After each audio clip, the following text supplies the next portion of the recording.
So mga sangkay, mukhang naninilikado ngayon ng ating Vice Presidente.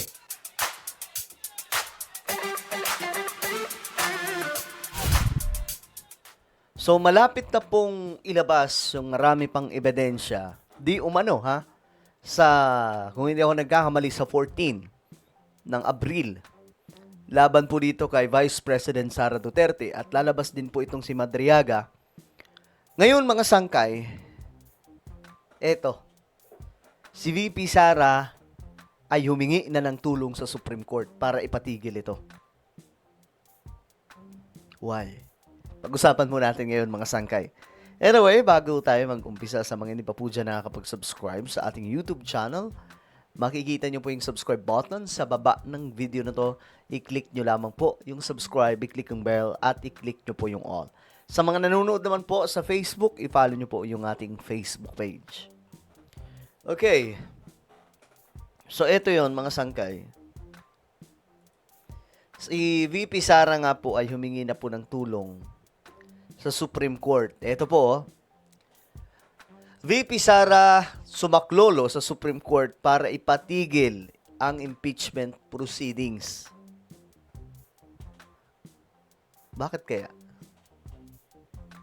Parang malabo din mga sangkay na mapatigil ito kasi nga po, kung ipapatigil yung impeachment proceedings, para na po nating sinabing ipatigil lahat ng batas na nasa Constitution natin. Lahat ng mga proseso. 'Di ba? Kasi ano pang magiging silbi ng Constitution natin kung ganun na lang, ipapatigil na lamang po kung ano ang magiging desisyon ng Supreme Court, yun na yun. Ipapatigil nila kung trip nila. Kung gusto naman nila ipausad, then papausad nila. Pero ayun nga po mga sangkay, mukhang dito medyo malinaw no na ano ba, natatakot ba ang ating Vice Presidente? Ako wala akong problema kay Vice President Sara Duterte. 'Di ba? Pero mapapatanong ka lang kasi bakit parang ano to, kabado ba ang ating vice or ano ba talaga reason niya dito? Naghain ng petisyon sa Korte Suprema si Vice President Sara Duterte upang ipatigil ang impeachment proceedings sa Kamara de Representantes. Ayan po ha, malinaw. So bakit? Bakit parang ano to, parang kabado mga sangkay, 'di ba? Pambihira.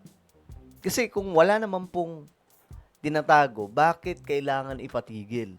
Kasi eto may mga may mga naglalabas na rin po ng content nito, reaction mga sangkay, na sa April 14, next week po yan, ilalabas ang ibang mga bala tulad ng mga bank accounts, SALN,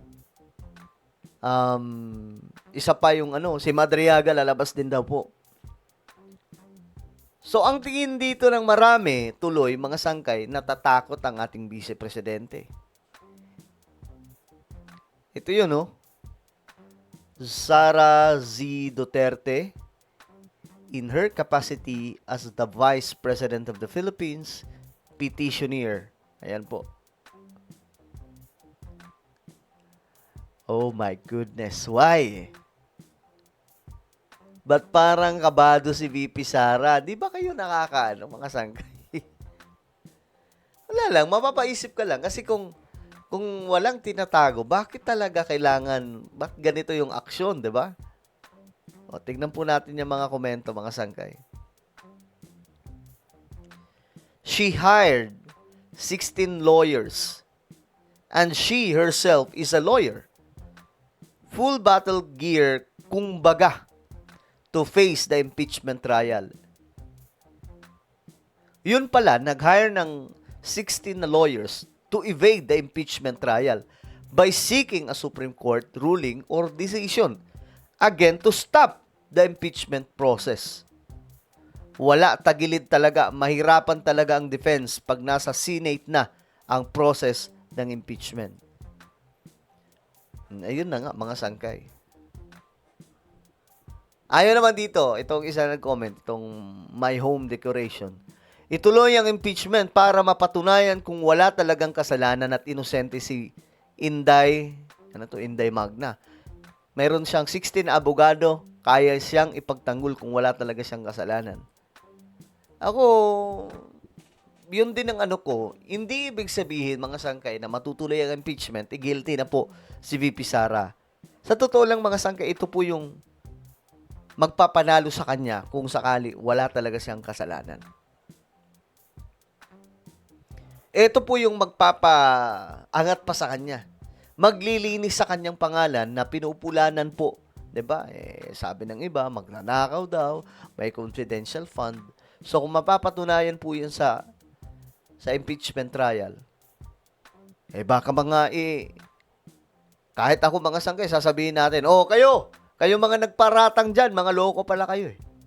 Hindi naman pala totoo yung paratang nyo. 'Di ba? Pero sa pagkakataong ito, parang dehado sila VP Sara sa impeachment. Kabado eh. Binigyan ka ng due process, ano ba talaga Sara? Sabi ni Lisa Dantok. Sabi naman ni Robert Santos, bakit kasi hindi na lang sagutin? Pinapakita lang ni Inday Sara na may tinatago siya sa likod na hindi pagsipot sa hearing at sumulat na lang sa Supreme Court. Yan tuloy ang reaksyon ng taong bayan. Kasi nga, parang nagtataka sila, mga sangkay. Parang, ba't kailangan ipatigil ito, di ba? Pwede pala yung ganyan, bakit hindi ginawa ng mga naunang na-impeach dahil hindi corrupt ang SC noon? Yun nga yung tanong dyan Pwede pala yung ganyan na ang impeachment proceedings ipapatigil. Sa Constitution, hindi po pwedeng mangialam ang Supreme Court pagdating sa impeachment. Kung hindi guilty, bakit ayaw harapin? Sabi ni Olaso Rick. Di ba gusto niya ng bloodbath? Sabi naman nitong taga-Ilog, natatakot na yan. Takot ka, VP? Sabi ni Richard Hipolito.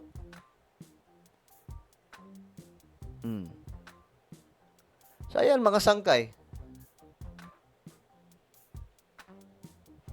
Mukhang kinakabahan po no?